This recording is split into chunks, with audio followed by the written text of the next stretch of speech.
So this episode is called Beyond the Spectrum.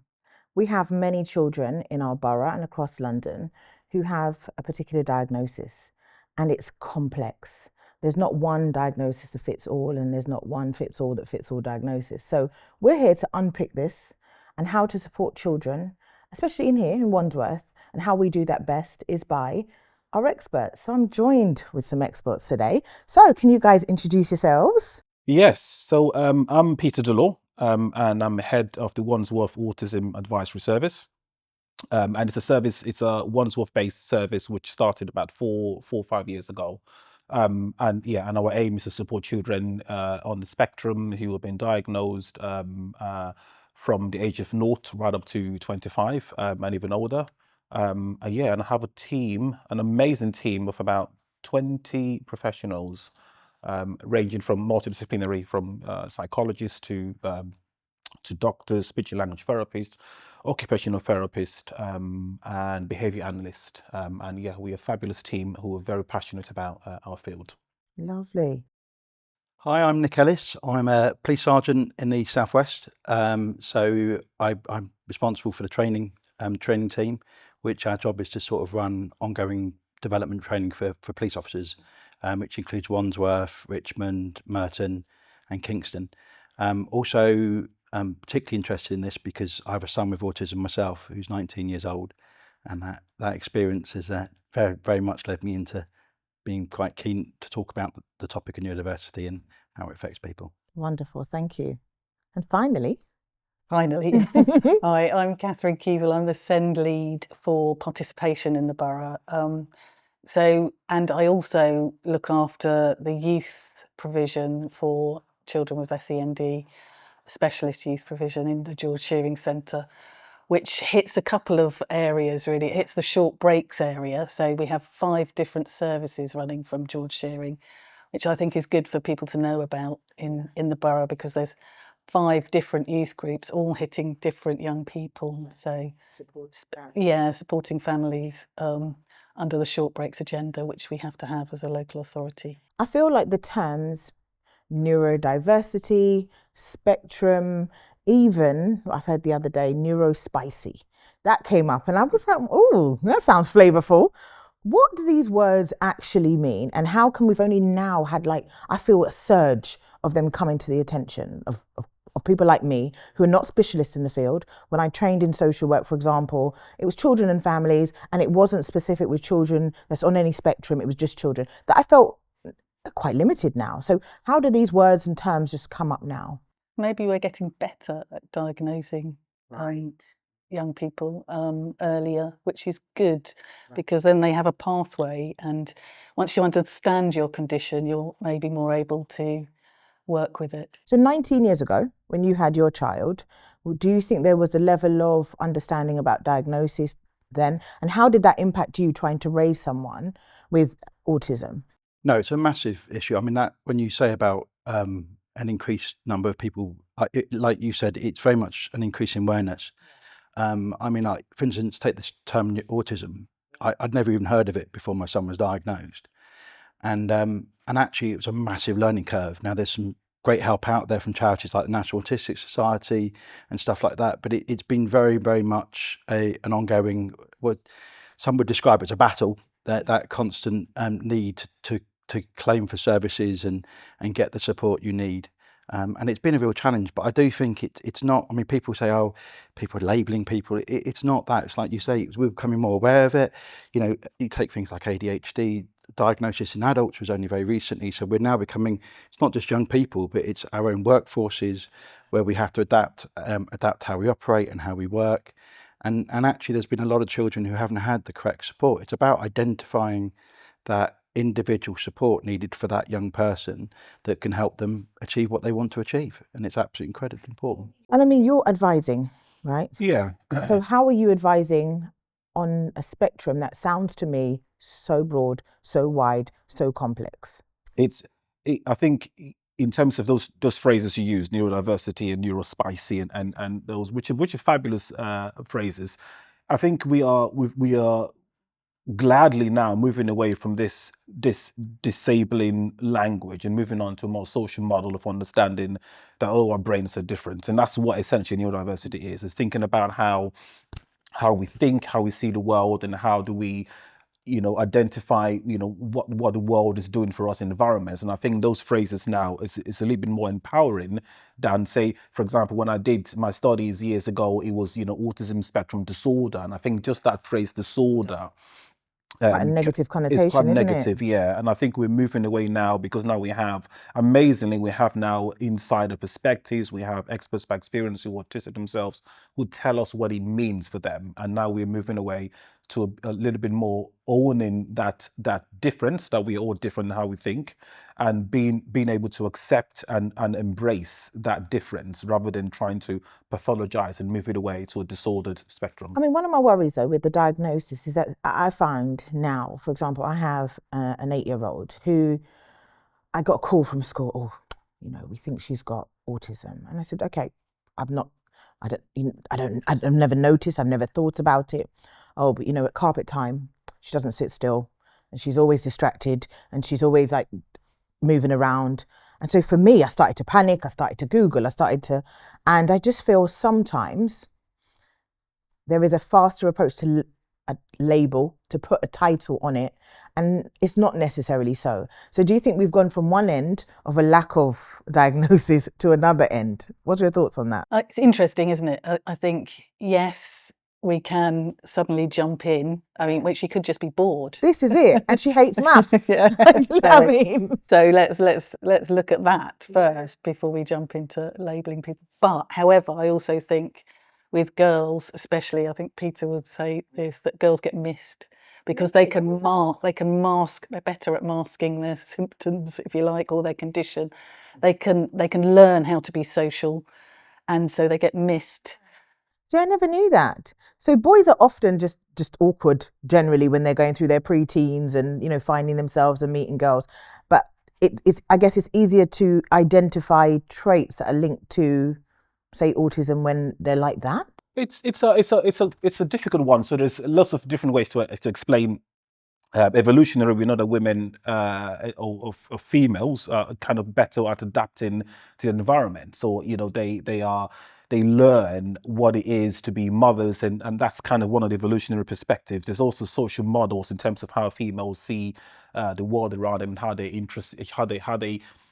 can explain what is happening, how they can mirror what they see their mothers doing, and also boys sometimes.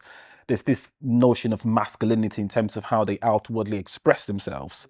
So when it comes down, we've started now, which we have now as an ongoing training course, girls and autism, and how how autism presents in girls, specifically understanding the world around them, which we run now regularly, which is very well attended by professionals and parents as well, is begin to understand, because what happens with girls is you get to the point of that sort of when the social spectrum becomes quite wide, it's around about 13, 14, when it becomes very, now, especially now with Instagram and social media, the world gets much bigger, and so their internal ability to understand and appreciate gets much smaller. So we see that issues around depression, anxiety, and those sort of areas sort of prep up a little bit more. So amazingly, now that we can identify early in girls, when we see them, you mentioned earlier on about the whole notion of, are we recognizing too soon? And I cannot tell you how many times we go into schools or PVI settings in nursery, and I have someone say, oh, the child is lying in your toys on a straight line, they must be autistic, or they are walking on tiptoes, they must be autistic. And I think there is also that danger as well of us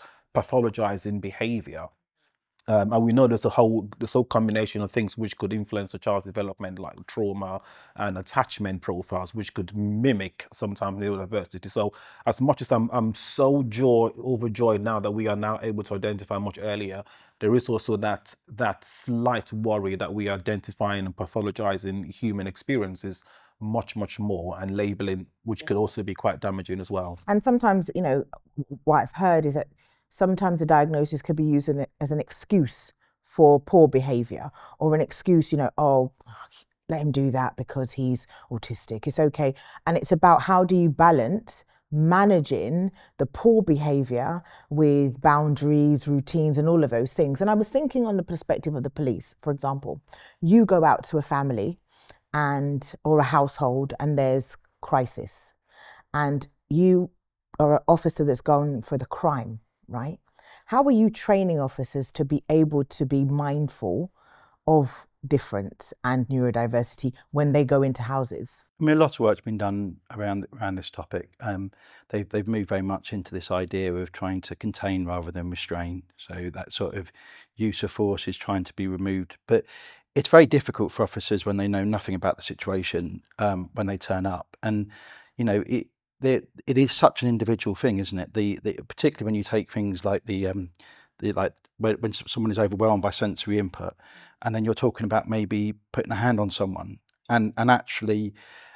How quickly can you pick up on that being a problem? And can you see how, if an officer's job is to keep everyone safe, if their behaviour then creates an increased level of action, that can then result in that constant cycle of ever increasing levels of use of force. But it's I think it is a real challenge. But the main thing is raising awareness. It's talking about it. We've had some really good support groups coming in now. So and actually very much driven by parents, so doing and getting people in to talk about stuff. We've had some very good recent training this year from an outside organisation, and actually most of them are ex-police officers or solicitors who are neurodiverse, and actually that was really interesting to talk to you about the different types of topics, the different types of things. But the thing is, it's such an individual thing. You can't, I look at people I know who also have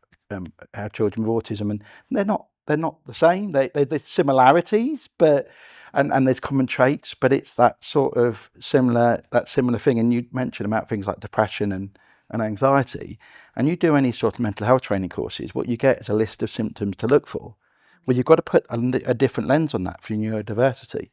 So and how wide is this lens? Oh, but it's a very individual thing. But I think, but the whole point of the whole concept of neurodiversity is it's individual. It's understanding that we are, with the way we think and process information, is an individual thing. So so that's the thing. And how do we then find that out in that crisis? Very challenging to say the least. So individual. How are we as a training team going to ensure that everybody has a message? Because you're saying to me, treat everybody individually. How am I training you to do this, or how am I supporting you? I think it's about going and meeting some young people. I mean, that's for me. That would be the first start. So you can come to a youth club, see the young people in the youth club in the settings. Go to schools, visit young people. One of our young people has to come in and feel all the walls of the room to settle. But that's not every single young person who's autistic in the club. They don't all have to do that. So it's about thinking about the difference, because everyone's got their own personality layered on autism, on their autism diagnosis. So for example, if I were working a newly qualified youth worker and I've come to your setting, what advice would you give them on how to start their first interactions? What would that look like? So I would ask them to shadow another member of staff. Right. But just to start with, because I think that creates a safety and a sort of, I would ask them to read about the young people. We have passports for young people at George Shearing, which we've copied from health. So we have a little passport the parents fill out. So what do they like? What don't they like? What might trigger the young person? What's good for the young person? So that's how we work with the young people. We find out, we're like detectives. We find out how the young people work and operate, and then we operate with them. Yeah, it's quite interesting because we do when parents we have a follow-up drop-in clinic that we run with the pediatrician, myself, and other members of the team. When parents have just gotten diagnosed with the children, they come in and they talk about, and the things they come in with sometimes is they come clenched, and when they get the diagnosis, it's like, now I know, what was going on. But it really crucially, I mean, and you talk about Google, people go on autism. What is autism? It's like, well, what do I do? What should I be doing? What's the cure? And it becomes, and that in itself becomes quite problematic, the amount of information out there about it. So autism, from where this started, I mean, when I started my trade 25 years ago now, Wouldn't share my believe it age. looking at you. Thank you. We looked at a triad of impairments. We looked at what was initially looked at, how, initially was all about parenting styles and parenting techniques, and mothers were blamed for not mothering enough, for not giving enough affection. We moved away on to looking at more the Asperger's syndrome, and now we're in a position now, luckily, where we've got so much more information, so much more awareness. This triad of impairment still exists. I think the areas around differences, the social communication, sensory processing, executive functioning, how you see the world, the forest or the trees or the trees for the forest, those things are still the core areas. So when we diagnose in our clinics, we look at those core areas, and we still use the ADOS assessments in terms of our diagnostic criteria for autism, and those things still stand. But in how he presents, it's much more wider spectrum. And one of the things I tell parents when they come into our drop-in clinics is saying to them, you are going to have to learn to be the greatest detective on the planet with your child. Your child could go into school in the morning where a teacher, I don't know, something went wrong in the morning at breakfast time, and they carry that all the way to coming home. So when they come home, and they are, they act in a dysregulated way, you have to then find out, so what happened today? Was this lesson 1? No. Lesson 2? No. Playtime? No. Dinner time? No. And you have to continuously try to find out what is causing that behavior. We run a course called Behaviors Communication, because we believe that every behavior is communicating something, whether it's a dysregulatory behavior, whether it's something that's gone wrong before, but every behavior, we believe, communicates something. And it's how do we understand what that behavior is communicating to better understand that person in an individual way. in an individual way. Yeah. So you were telling me about these autism cards. What's that about? So the Met Police worked on developing a new autism card, and it comes with a passport as well.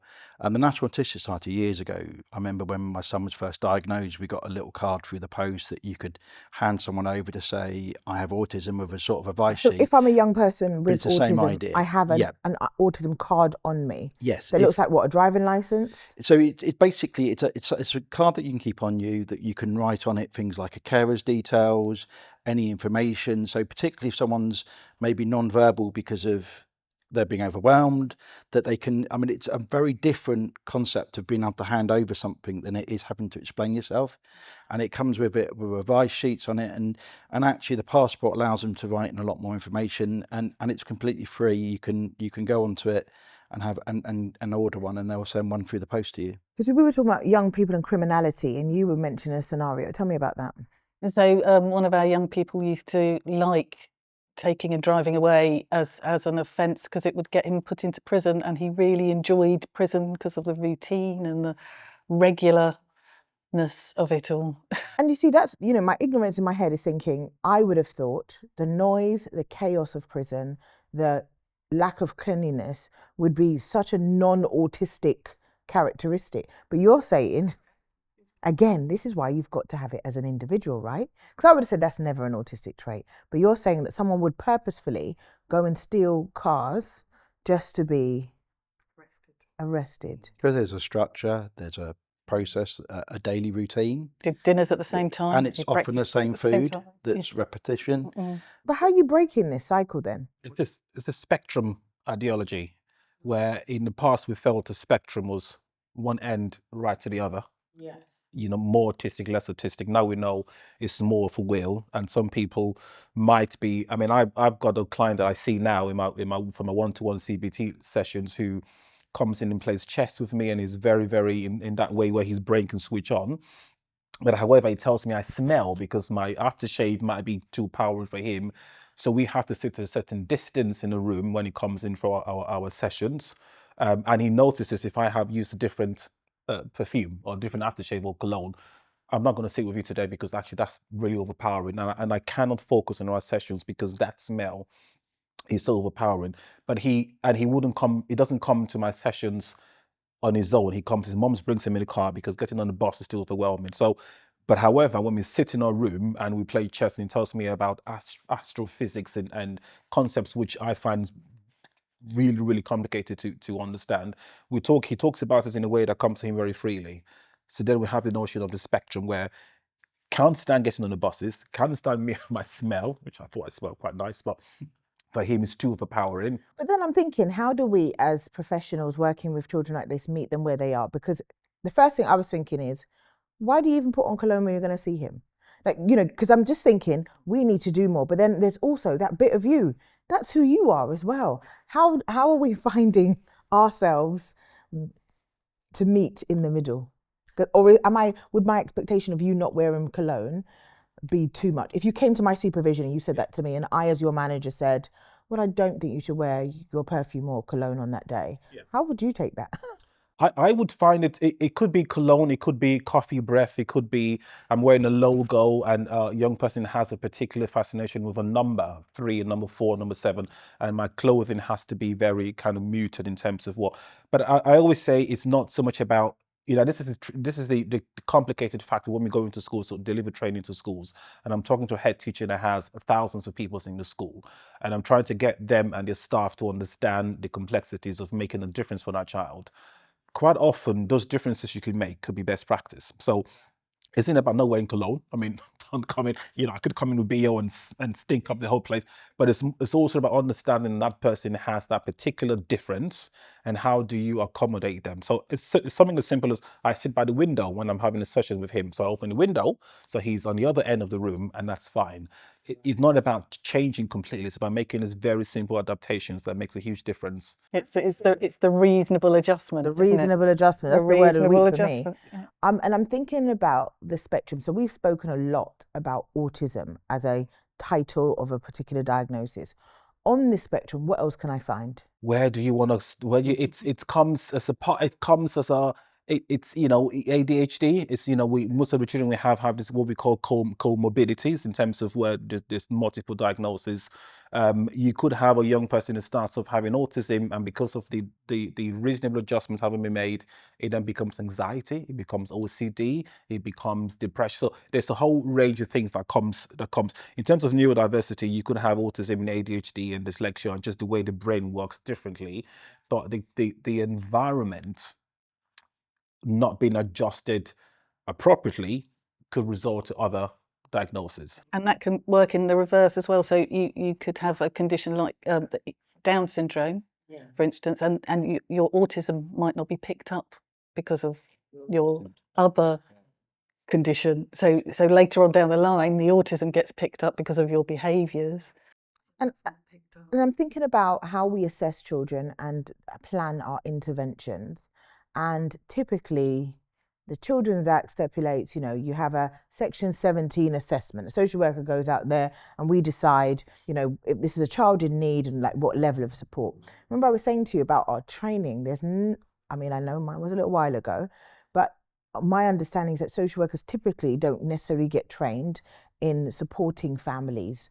And do you think then that our assessments are invalid and are skewed because of our lack of expertise? I think that's an interesting question, isn't it? And I think what we probably need to get better at is involving other professionals. If you pick up something in the initial assessment, we've got the local offer in Wandsworth as well, Carol Hill, who is really happy to go and support social workers and do consultations on that sort of, well, what could help this family? What's locally available for this family? Not on behaviour, like Peter's a specialist there, but yeah. And there is the nice guidelines in terms of diagnostic criteria for autism or any diagnosis at all, where there is a need to have a multidisciplinary approach. So in Wandsworth, for the 0 to 7 pathway for autism diagnosis, so we have children referred on to the Child Development Centre, and then they're triaged by myself and my colleagues, and we always have on that triaging panel a pediatrician, somebody like myself, a speech and language therapist to look at the communication profile, a social worker or an educational psychologist. So we have different lenses looking at that child's needs. At the stage of the diagnostic itself, which happens in our clinics in our building in Wandsworth, there's always a pediatrician in the room looking at the behaviors. There's always a speech and language therapist looking at a child's communication profile, looking at those core areas of autism. So when we look at a child's needs, we look at it from all angles. And quite often, if I have a child coming to our service who has come from a traumatic background, for example, we might not go into diagnose straight away because some of those behaviors might be indicative of trauma or attachment. So we might say to the people, let's give you some strategies first, which are best practice. Come back to us in a while when we know that actually that core area has been removed, and then what we know that what we're looking at is those autistic core areas, which are very kind of specific. The ADOS criteria is very kind of it's tedious sometimes, but I think it's become more culturally applicable now. So Because that's what I was going to ask you as well. Because my understanding is that there is a notion that there is overrepresentation and disproportionality with black and brown children, global minority children with a diagnosis. And I'm curious, I mean, I'll start with the police and how is there a recognition of that, especially when we're approaching children that are black and brown and there's a likelihood that there may be a diagnosis, and how does that kind of fit in line with like the stop and search things? Are we doing things differently in that? Yeah, so take stop and search, for instance. A lot of the work is, I mean, we're able now to watch stop and searches post, and they can be reviewed by community panels, which come from a very diverse group, which is a really good learning tool. I mean, I remember before we had body-worn video, all you can take is that one person's perspective of what's happened. And when you take things like neurodiversity, can you see how that person's perspective may be different from the officers? When you like their frame of reference might be very, very different. Now you can actually debrief it properly, look at it and watch the video and hopefully learn from that. And that regular input is going on, you know, and we've now brought back at the moment, officers are getting 2 days worth of training, updating them locally here in one for the officers for Wandsworth. And that looks at things particularly in the recent round around use of force and how we record our notes and stuff like that. So yeah, there is ongoing training and awareness, absolutely. And there's work going on now with the new Met for London, which is the Commissioner's new policies on trying to change us into a more inclusive organisation. So yeah, there is definitely work going on around it. Absolutely. And how do your services respond to that disproportionality? Oh, we are, and I'm quite excited about this actually. We are looking now to launch a range of materials about autism and neurodiversity in a range of languages. So we've done an assessment around the 5 most spoken languages in Wandsworth. So we have the Portuguese, Spanish, Urdu, and we now have materials in those particular languages, and which was quite interesting because I think I was in Cambodia recently. I went to an autistic school in Cambodia where I looked at the diagnostic processes, and it was so much different than what we have here. So that cultural significance becomes quite a thing when you're asking the parent. For example, in the black culture, you know, as a child, you don't look at your father's face if you're talking to you. Don't look at me in the face, look down on the floor. And it's quite easy to now pick up, you know, for a child who's not looking you in the face and looking down, oh my God, it might be autistic. So the cultural notion of how we look at those tools becomes so important. And so exactly. And when I see clients in our diagnostic clinics, the first thing I ask is, what's the parents' first language? You know, does autism exist in that language to start with? And when they come into the clinics, how do our materials, because we send parents something called a social responsiveness questionnaire. So they have to fill out, so does your child go to hold water? Does your child use your hand to point to what it wants? And quite often parents are saying, what does this mean? Because this doesn't exist in my language. This doesn't exist in where I've come from. So we're now having to really look at, make sure those materials are adapted for that culture where it's coming from, so that we can, when we're picking up on these autistic traits, which are, there is I mean, I think medically, with all medical, it still is a medicalized condition that needs to be diagnosed. We still have to go for those core areas of differences. And what these tools that we use now enable us to do with more culturally diverse audiences is to adapt those materials. So, for a child, asking us your child ask you for water. Well, actually, if you come from a different culture, you might, water and asking for water might be used in a different language. So when you ask the parent, does this happen? And the parent is saying, well, I don't know what that means. So how do we, and I think it's then down to us as professionals to be able to adapt the materials to fit our culture so that we can pick up those core areas of autism. It's changing. I mean, when I started this 20 years ago, it's so different now, and I'm so glad that we're now able to identify these cultural very nuances and pick up on these areas very easily. Support families. To support families, yeah. I think for us, we have send parent champions. Okay, what do they look like? So they are from communities. So they are very varied. We've got some Polish SEND parent champions. We've got some African SEND parent champions, and they work with their communities to get the information to people at the right time about pathways, whatever it is, whatever families need at that moment, which I think meeting people where they're at is really important. And also our local officer goes out to communities, does coffee mornings, all of those things that meet people where they are. And I'm thinking about I'm hearing a lot of work with families, a lot of work with parents, and I think sometimes that differs from, should we say, mainstream children, where you can ask directly, how do you think, feel, want to be responded to, what do you need? How would you advise professionals working with children that are neurodiverse to capture their voice? Because a child's voice, and the child should be at the centre of what we do. How are we capturing the voice of those that may not be able to be clear with their speech, for example? Some amazing work going on, like the EP service does lots of observational work. I did some quality control around EHCPs, education, health and care plans. And one of the observations I read from an educational psychologist was I knew that child. I knew what they wanted to do in the future. They were 3. Wow. But the parents had informed the plan, the observation of the EP. It was brilliant. And how do we replicate that everywhere though? Because assessments happen all day, every day. How can your bog standard social worker, health visitor, midwife going to families where there are children that are neurodiverse have something in their tool bag to use? We've extended our training offer. So we have a training offer for professionals and for families in Wandsworth now, where we have a social worker training, we have a police training, I was training a barber shop the other day about sensory clippers and how to cut, afro hair because of, it being able. So we have a wide range of specs. So I would say to any social worker going into a home to do a child and family assessment, to be aware, if you're aware that there's an additional need in that family, have your toolkit ready. So some children might not communicate, they might use more visuals, for example. So we do training around helping that social worker understand those sensory differences, the communication differences. If a child, if you go into a home, understand that you might have that child might not have slept the night before. The parent might have been up with that child the night before, so they might be tired. They might not have eaten breakfast because they got sensory difficulties with particular foods. Understand, you don't just go. The one thing which one of the young people tell us the most is when professionals ask them, how are you feeling today? And that notion of feeling is so abstract for an autistic young person to understand. It's so wide. I can understand feeling hungry or feeling tired, but feeling is such an abstract concept. So use more concrete language. Go in with visuals. If the child is not communicating, and we've come away from now saying non-verbal to looking at areas of saying they communicate differently in their own way.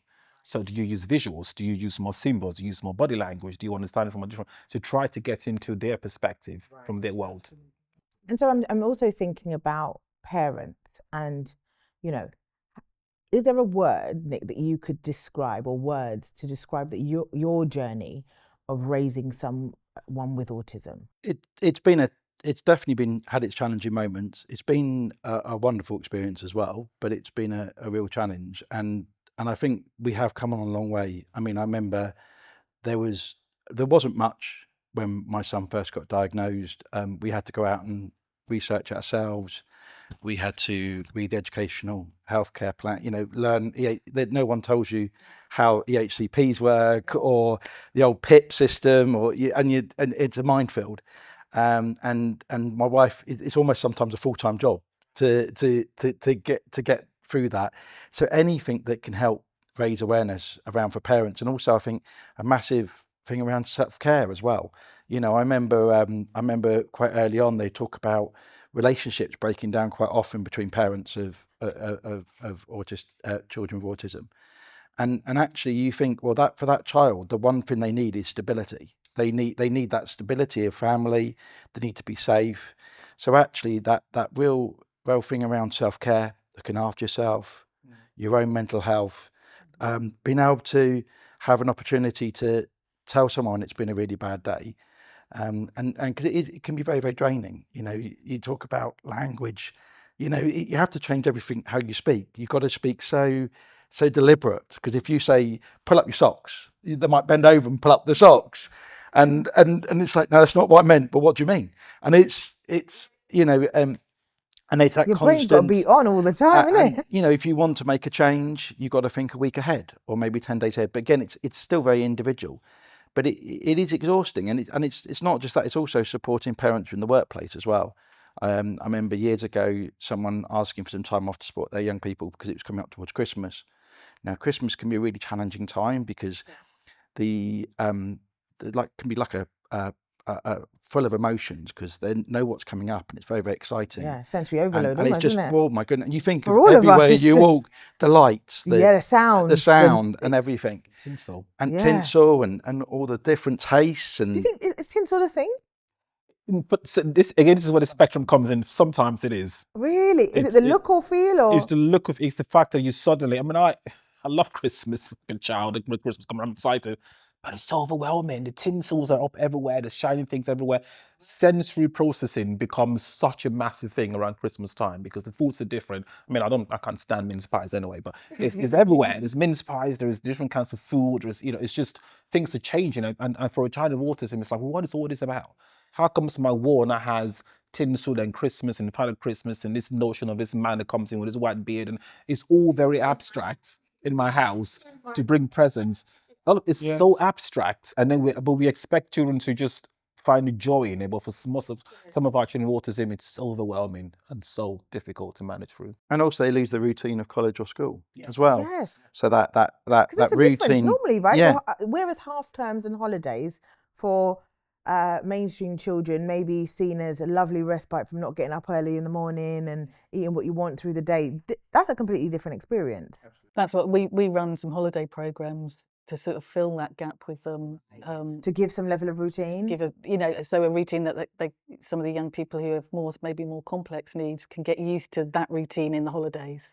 So yeah. Do you think there's enough funding for neurodiverse children? Oh, Complicated area. I mean, I feel really, really lucky. Wandsworth has an autism advisory service that I head, and I think we have a diverse range of professionals.